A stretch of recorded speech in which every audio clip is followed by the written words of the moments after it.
अस्सलाम वालेकुम दोस्तों, मैं आदिल तनवीर आपसे मुखातिब हूँ।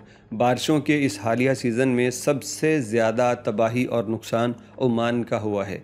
वैसे तो सऊदी अरब के बाज़ इलाके, अमारात पूरा और पाकिस्तान के कुछ इलाके, कतर के अंदर भी, बहरीन में बहुत शदीद बारिशें हुई हैं, लेकिन सबसे ज़्यादा नुकसान इन हालिया बारिशों से ओमान का हुआ है, जहाँ पे आप वीडियोज़ देखेंगे आगे चल के तो बंदा हैरान रह जाता है कि यार शहरी इलाकों में इस तरह यूँ लगता है कि जैसे कोई डैम टूट गया हो।